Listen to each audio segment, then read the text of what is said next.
Hello दोस्तों, स्वागत है आप सभी का प्रयास कोचिंग क्लासेस के इस यूट्यूब चैनल में। मैं मनोज सर आपके साथ हैं आज इस बेहतरीन भर्ती के साथ में। बेशक हम बनाने में थोड़ा सा लेट हैं क्योंकि यूपी पुलिस की भर्तियां हैं, बट चूंकि 60,000 के आसपास भर्तियां हैं तो बिल्कुल आप लोग का ध्यान देना बनता है। सारा का सारा अभी पूरा ध्यान आपका यूपी पुलिस कांस्टेबल की तरफ हो सकता है क्योंकि पदों की संख्या इतनी ज़्यादा है।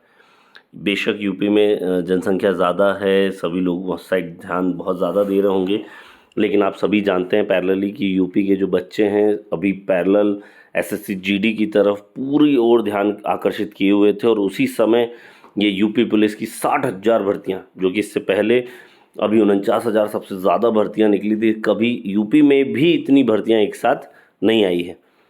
तो उसी पे चर्चा करने के लिए आज मैं मनोज सर आपके साथ में हूँ।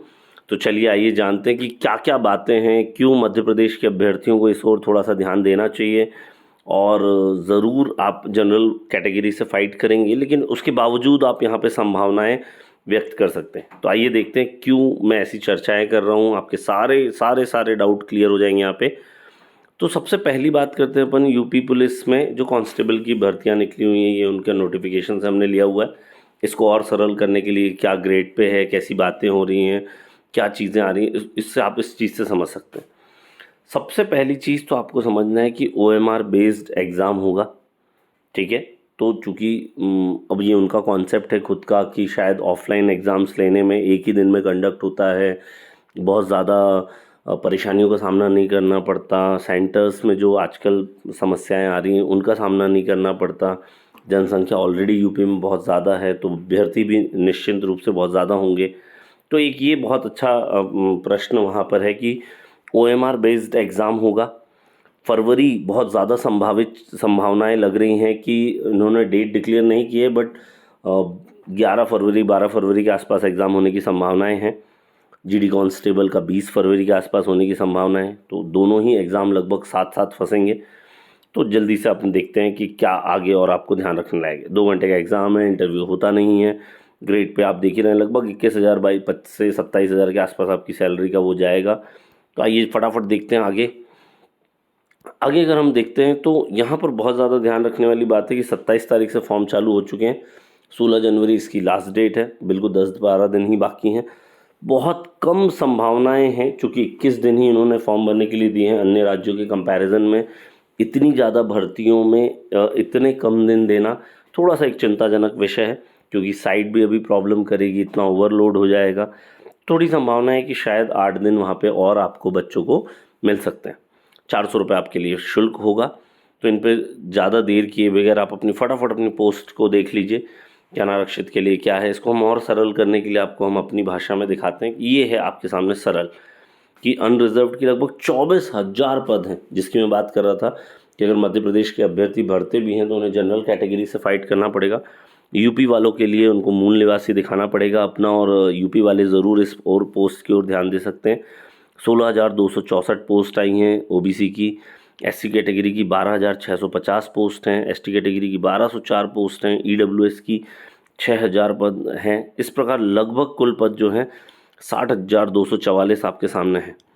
तो आइए फटाफट देखते हैं कि क्या आखिर एज क्राइटेरिया दिया गया है। बहुत ही अलग और बहुत ही डिफरेंट एज क्राइटेरिया यहाँ पर हैं, पुरुष अभ्यर्थियों के लिए भी और महिला अभ्यर्थियों के लिए। दिल टूटने वाली बात लोगों के लिए ये है कि ऐसी संभावनाएं व्यक्त की जा रही थी कि यूपी सरकार शायद एज के कैटेगरी को थोड़ा सा बढ़ाएगी, बट इसने ऐसा बिल्कुल नहीं किया। पहले ही उन्होंने डिक्लेयर कर दिया था कि हम इसमें कोई रियायत नहीं देने वाले हैं, और उन्होंने बिल्कुल केवल 18 से 22 वर्ष आयु रखी हुई है इस फॉर्म भरने की। महिलाओं को ज़रूर महिला सशक्तिकरण, जैसे महिलाओं को हर फील्ड में आगे बढ़ाया जा रहा है, इस कारण से 18 वर्ष से 25 वर्ष तक इस एज क्राइटेरिया को रखा गया। मैं इसको थोड़ा सरल भाषा में करता हूँ आपके लिए। अगर आप पुरुष वर्ग से हैं तो आप देखें आपकी आयु मांगी गई 18 से 22 साल, जिसके लिए आप इसको इस तरीके से समझ सकते हैं कि 2 जुलाई 2001 से लेके 1 जुलाई 2005 के बीच आपका जन्म होना चाहिए। अगर महिला अभ्यर्थियों की हम बात करते हैं तो महिला अभ्यर्थी यहाँ पर देखें कि 18 वर्ष से लेके 25 वर्ष आपकी आयु मांगी गई है, जिसमें 2 जुलाई 1998 से लेके 1 जुलाई 2005 तक के अभ्यर्थी भाग ले सकते हैं। स्टेट के बाहर के जो बच्चे होंगे उनको इसी क्राइटेरिया पर ध्यान रखना होगा। जो बच्चे थोड़ा स्टेट के होंगे, यूपी स्टेट से, वो ज़रूर एज में थोड़ा सा रिलैक्सेशन पा सकते हैं।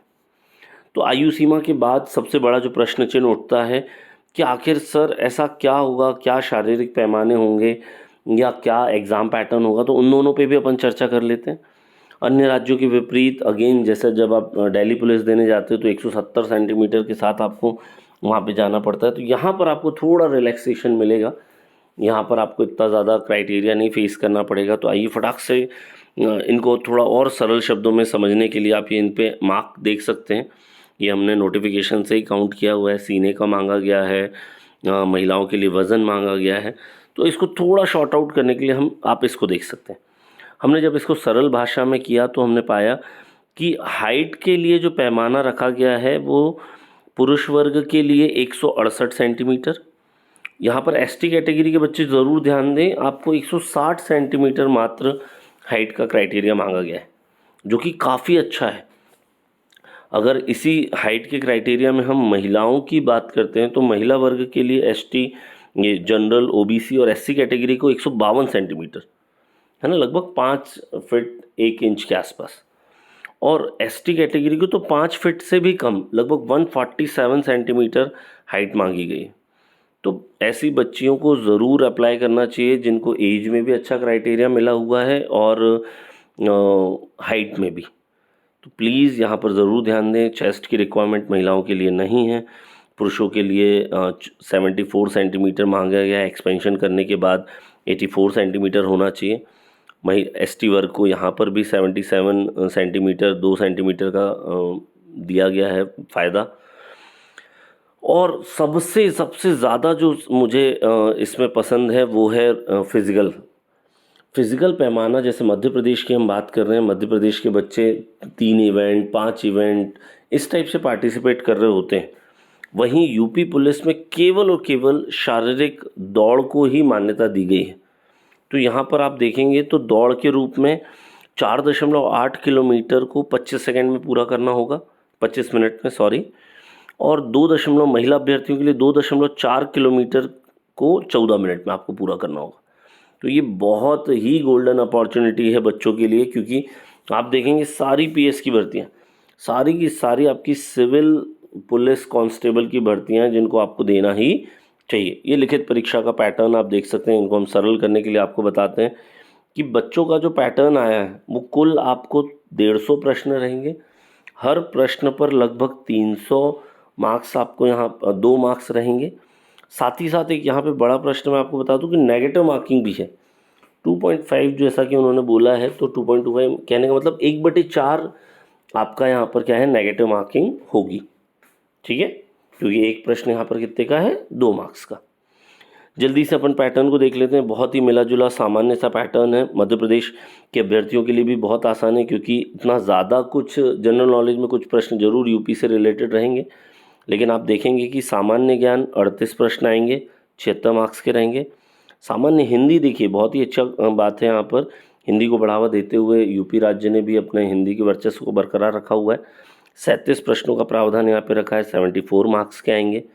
संख्यात्मक एवं मानसिक योग्यता की अगर हम बात करें तो 38 क्वेश्चन आएंगे 76 मार्क्स के।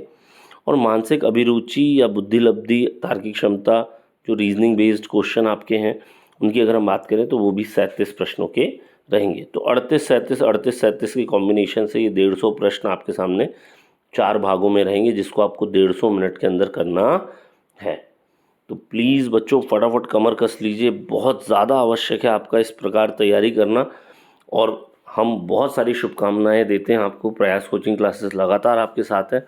आप मेरे नंबर्स पे मुझे व्हाट्सअप कर सकते हैं। कोई भी समस्या हो आप मुझे ज़रूर बताएं, हम उसका समाधान निकालने की पूरी कोशिश करेंगे।